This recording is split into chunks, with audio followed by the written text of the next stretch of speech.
Pwedeng kunin ng ganito yan, oh. Ayan, oh. Kasi, pwede kang itulak niyan, eh. Tuntog ka dyan, eh. Ang pagkuha niyan ganito, pasok mo yung isang kamay sa gitna, lakasan mo ng ganon, gawin mo dyan, tapos yan dito. Ito mo. Yan. Hawak mo dito, hawak. Tapos, push natin yung sakal, paano tanggalin. Parang takalog. Parang takalog. Parang makalog dyan. Ano sakto. Pakita mo yung totoong sakal. Sakal talaga. Maigpit. Yan. Yan, ha. Kasi mo, maigpit, ha. Pero sumali dito sa kabila. Hindi. Papakita muna natin paano inipit.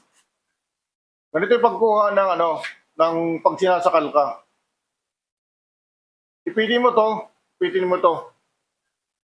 Tikasan mo yung leg. Yan. Ipitin. O, ha. Ipit. Tapos hawakan mo yung kanang kamay ng opponent. Tapos, hakbang, ihit, yan o. Masakit yan. Yung masakit ha. Tapos, hawakan mo yung dalawang kamay. Yan. Dito dyan. Ito kasi pinakamasakit yan eh. Pakita natin sa kabila. Yan ha. Sakali mo. Lakas. Isa. Hawak. Dalawa. Ito yun. Ito yung target ha. Ito yung target niya. Bakit hinahawakan? Kasi, pag hindi mo hinawakan to, bibitaw lang yan eh. Oh. Hindi mo, isa lang maiipit mo. Hindi nasuntukan yan, no? Bibirahin ka yan eh. Kaya dapat dyan, hawakan mo to, saka mo ipitin, saka mo bubabayin. Yan o. Dalawang kamay. Pwedeng ganyan, pwedeng siko. Ano? Sakit, no? Sakit talaga yan. Kasi maiipit yung mo dito dyan eh. Pagtatanggal naman ng sakit niyan, dahil natin nag-training, gagaling mo lang. Para pag nag-training ka na sa mga bata, yan. Kasanayin mo sarili mo. Ganyan. Magkaiba naman yan sa pader ha, pag nasa pader ka. Magkaiba ang kuha niyan. Hindi yan applicable sa labas and dito. Magkaiba yan. Hindi mo pwedeng kunin ng ganito yan, oh. Ayan, oh. Kasi, pwede kang itulak niyan, eh. Tuntog ka dyan, eh. Ang pagkuha niyan ganito, pasok mo yung isang kamay sa gitna, lakasan mo ng ganon, gawin mo dyan, tapos yan dito. Ito mo. Yan. Hawak mo dito, hawak. Tapos, push. Doon. Ano pagkuha niyan? Diba? Sakal. Yan, gaganon yan eh. Yanag ka yan eh. Sabay, malakas. Ayan o.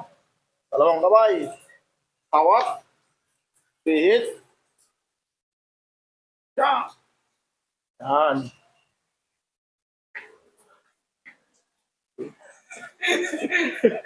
Pero masakit yan eh.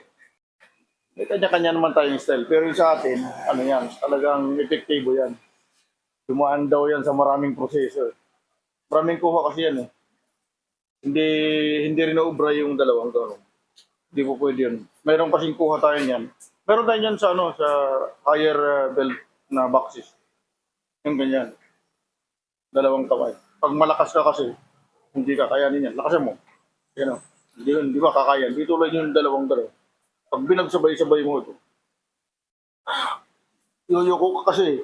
Sabay ka eh. Yuyoko. Kaya nga yung sa labas, yung hindi ka nakasandal sa pader, hindi epektibo yung kagaya nung kanina igaganon mo. Kasi pag pasok ng kamay mo, pwede kang iuntog eh. Dalawang yun.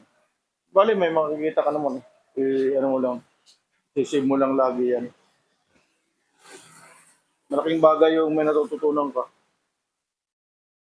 Yung mga gustong matuto, lalong-lalo ng mga babae, i-follow nyo lang kami. Marami kayong matututunan. Marami pa kaming i-upload na video.